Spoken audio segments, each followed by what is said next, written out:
दोस्तों, कैसे हैं आप सभी। आशा करती हूँ आप सभी बहुत अच्छे हैं और अपना ख्याल रख रहे हैं। राधा रानी अपनी कृपा आप सब पर बनाए रखें। दोस्तों, आज हम बात करेंगे 23 जुलाई सावन शिवरात्रि की।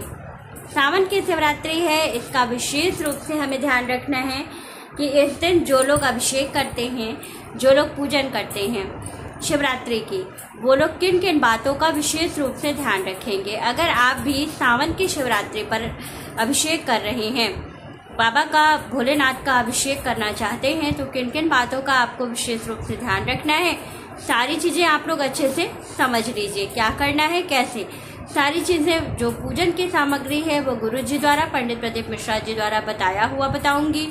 साथ ही पूजा का शुभ मुहूर्त बताऊंगी कि शिवरात्रि है तो आप कितने बजे अभिषेक करें कि आपको पूर्ण फल प्राप्त हो, और साथ ही पार्थिव शिवलिंग बना करके पूजन करने का क्या फल होता है, किन किन बातों का हमें ध्यान रखना चाहिए, कौन सी चीज़ चढ़ाने से क्या फल प्राप्त होगा, सारी चीज़ें अभी इसी एक वीडियो में आपको बताऊंगी। तो वीडियो को पूरा अंत तक देखिएगा और अच्छे से समझिएगा कि क्या करना है। तो चलिए वीडियो शुरू कर लेते हैं और सभी चीज़ों को बहुत ही अच्छे से समझ लेते हैं कि हमें किन किन बातों का विशेष रूप से ध्यान ज़रूर रखना है। तो सबसे महत्वपूर्ण चीज़ बता दूं, जो 23 जुलाई को सावन की शिवरात्रि है, इस दिन विशेष रूप से अगर आप अभिषेक करना चाहते हैं घर पर, तो घर पर आप कोशिश करें कि पार्थिव शिवलिंग का निर्माण करके ही पूजन करें। और पार्थिव शिवलिंग का जब निर्माण कीजिएगा तो कम से कम 2 शिवलिंग का निर्माण कीजिएगा। एक शिवलिंग का निर्माण करके पूजन मत कीजिएगा, कम से कम 2 शिवलिंग का निर्माण कीजिएगा।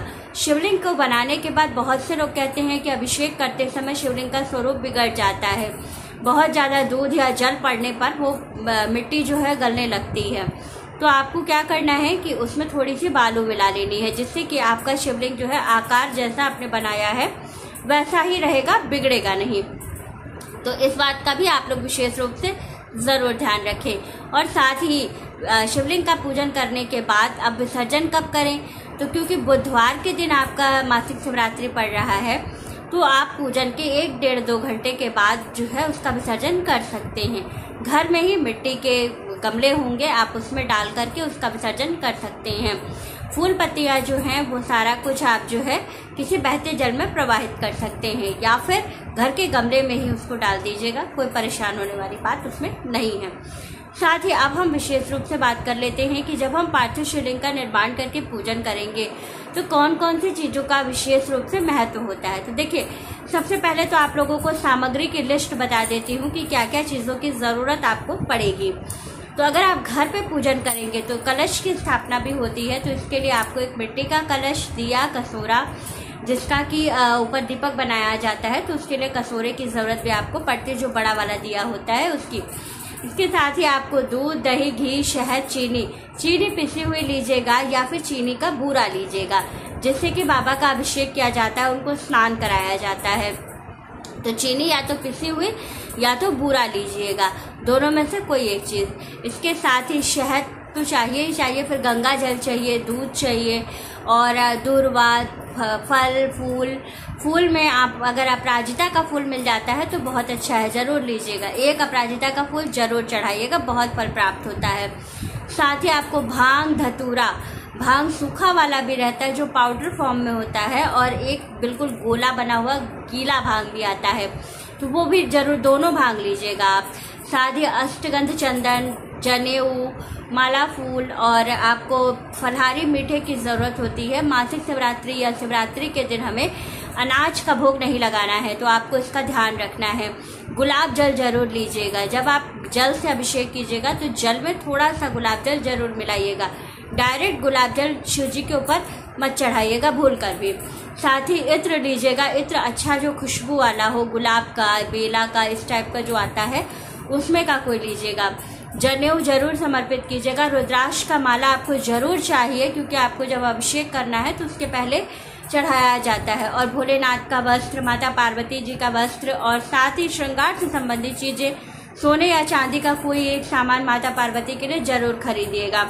चांदी का बिछिया खरीदिएगा, और अगर सोने का खरीदिएगा कुछ तो आप अपने अनुसार देख लीजिएगा कि आपको क्या खरीदना। उनका पूरा वस्त्र, साड़ी और ब्लाउज, पेटीकोट, सारा कुछ उसके अंदर रहता है, तो ये सारी चीज़ें आपको खरीदनी है। साथ ही जो है अष्टगंध चंदन पीला वाला जो हरिदर्शन टीका होता है, साथ ही आपको भस्म चाहिए, जो वाइट वाला भस्म आता है वो चाहिए। सारी चीज़ें आपको ले करके और फिर करना है विशेष रूप से बाबा का अभिषेक। अब हम आपको बता देते हैं कि किस चीज़ के लिए आपको कैसे अभिषेक करना है। क्योंकि बुधवार का दिन है तो गणेश जी के लिए दुर्वा जरूर खरीदिएगा, क्योंकि दुर्वा शिव जी को भी चढ़ती है और गणेश जी को भी चढ़ती है। तो क्या करना है, आपको दुर्वा ज़्यादा लेनी है और जब पूरा पूजन हो जाता है, जब अभिषेक हो जाता है तो दुर्वा से बाबा का श्रृंगार किया जाता है। तो इसके लिए आपको उसकी ज़रूरत ज़रूर पड़ेगी। और धतूरा जरूर खरीदिएगा। धतूरा बहुत बहुत इम्पोर्टेंट होता है अपने कष्टों से मुक्ति पाने के लिए, तो ये भी आप जरूर खरीदिएगा। फल जरूर, फल ऐसे लीजिएगा जो रस वाले फल हो, क्योंकि एक फल को गार करके उसका रस निकाल के अभिषेक ज़रूर किया जाता है।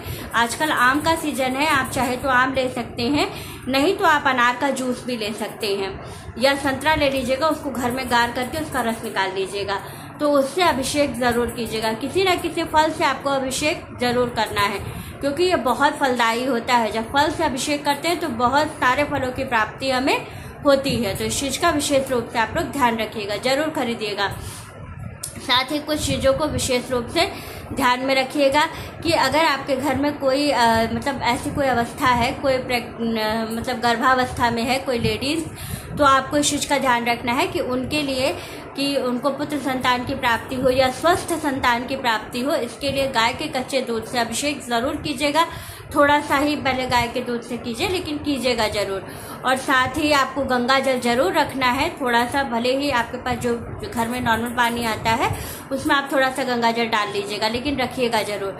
तो इन सभी बातों का आप लोग विशेष रूप से ज़रूर ध्यान रखिएगा और स्वयं अपना अच्छे से श्रृंगार करके ही अभिषेक कीजिएगा, क्योंकि कहा जाता है हम जैसा स्वरूप बना के जाते हैं भगवान हमें वैसे ही स्वरूप का आशीर्वाद देते हैं। तो आप इस चीज़ का विशेष रूप से ध्यान रखें कि पहले अपना श्रृंगार करें, फिर बाबा का श्रृंगार करें। और इन सभी चीज़ों को ध्यान में रखते हुए आप पूजन का जो समय है वो भी जान लेते हैं। तो जिस दिन मासिक शिवरात्रि है या सावन की शिवरात्रि है, उस दिन जो पूजा का शुभ मुहूर्त आपको मिल रहा है वो 5:35 से लेकर के 5:35 से लेकर के 7:20 तक का जो समय है, ये सबसे अच्छा मुहूर्त है पूजन का। तो आप इस बीच में अभिषेक और पूजन करते हैं तो आपको बहुत लाभ होता है। बेलपत्र जो आप चढ़ाइएगा, इसका आप लोग एक चीज़ और बताऊंगी। जो बेलपत्र शिवरात्रि के दिन आप लोग भोलेनाथ को चढ़ाइएगा, उस बेलपत्र पर बीच की पत्ती पर अष्टगंध चंदन और बगल वाली दोनों साइड वाली जो पत्तियां होती हैं उनमें लाल कुमकुम या चंदन, लाल चंदन लगा करके ही शिव जी को समर्पित कीजिएगा। पूरे पत्ते पे आपको चंदन लगा देना है। इससे क्या होगा कि जो भी आपकी कामना है वो बहुत जल्दी पूरी हो जाएगी। और शिवरात्रि के दिन तो बाबा बहुत जल्दी सुनते हैं, उस दिन जो भी कामना की जाती है बहुत जल्दी कामना पूरी हो जाती है। तो जरूर कीजिएगा, बहुत लाभ होगा। वीडियो अच्छी लगी हो, जानकारी अच्छी लगी हो तो वीडियो को लाइक, शेयर और सब्सक्राइब जरूर कीजिएगा। राधे राधे दोस्तों।